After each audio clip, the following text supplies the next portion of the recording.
राधे राधे, जय श्री कृष्णा। आज मैं आपको भगवान जगन्नाथ व उनकी रथ यात्रा और रहस्य के बारे में बताती हूँ।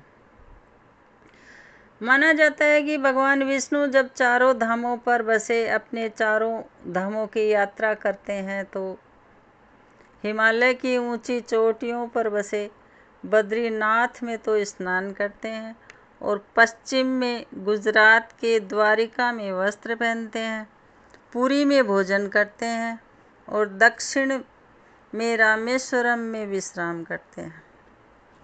द्वापर के बाद भगवान विष्णु पुरी में निवास करने लगे और बन गए जग के नाथ अर्थात जगन्नाथ। पुरी जगन्नाथ धाम चारों धामों में एक है। भगवान जगन्नाथ अपने बड़े भाई बलराम, बहन सुभद्रा के साथ विराजते हैं। हिंदुओं के प्राचीन और पवित्र नगरियों में पुरी उड़ीसा राज्य के समुद्री तट पर बसा है। जगन्नाथ मंदिर विष्णु के 8वें अवतार श्री कृष्ण को समर्पित है। पुराणों में इसे धरती का बैकुंठ कहा जाता है। यह विष्णु के चारों धामों में एक है। हिंदू धर्म के अनुसार इसका वर्णन सभी पुराणों में मिलता है। स्कंद पुराण, ब्रह्म पुराण, पद्म पुराण, नारद पुराण। जगन्नाथ जी की रथ यात्रा कैसे निकालते हैं, क्यों निकालते हैं? तो भगवान जगन्नाथ जी की बहन सुभद्रा एक बार ससुराल से पीहर आई और अपने भाई से कहा कि मुझे नगर भ्रमण करना है। तो जगन्नाथ जी ने अपनी बहन को रथ में नगर भ्रमण करवाया। तभी से जगन्नाथ रथ यात्रा शुरू हो गई। इसमें रथों की यात्रा निकालते हैं, 3 रथ जोड़ते हैं, सभी लोग उसमें हिस्सा लेते हैं। जो रथ को खींचता है उन्हें 100 यज्ञ के समान पुण्य प्राप्त होता है। रथ पर ताल ध्वज होता है, उसमें बलराम बैठते हैं, पीछे पद्म ध्वज पर सुभद्रा बैठती है। सुदर्शन चक्र और गरुड़ ध्वज पर जगन्नाथ भगवान स्वयं बैठते हैं। रथों के 42 पहिए होते हैं, जिसमें 16 पहिए तो भगवान जगन्नाथ के रथ के हैं, 14 इनके भाई बलभद्र के रथ के हैं, 12 सुभद्रा के रथ के हैं। मंदिर 4 लाख वर्ग फुट में फैला हुआ है।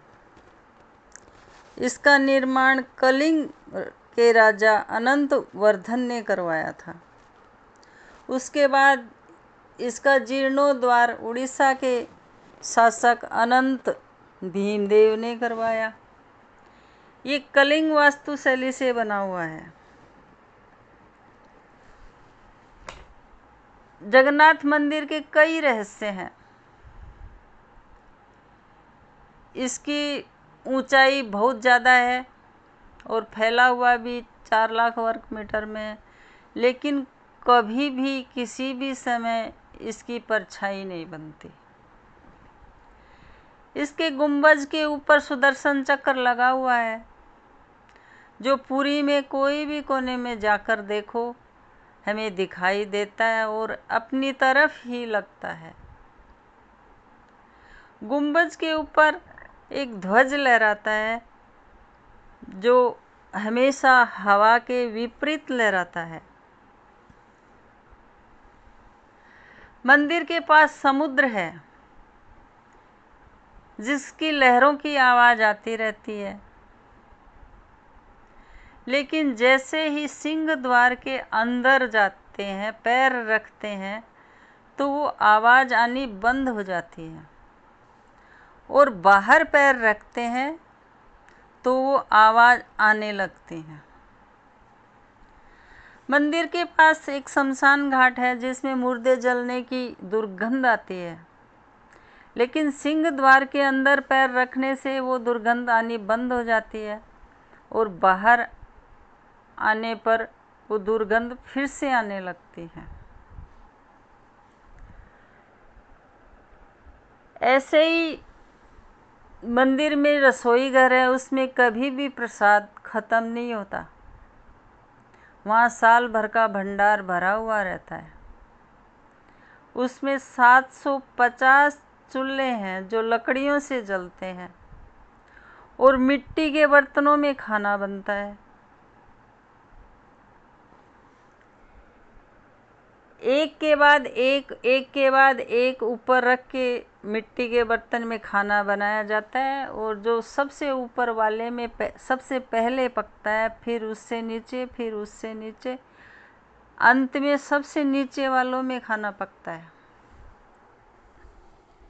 जैसे ही मंदिर का गेट बंद होता है तो प्रसाद भी खत्म होने लगता है।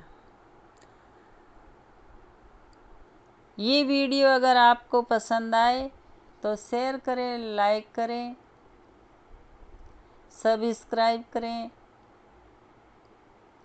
बेल बटन प्रेस करें ताकि मेरा नोटिफिकेशन आपको मिलता रहे।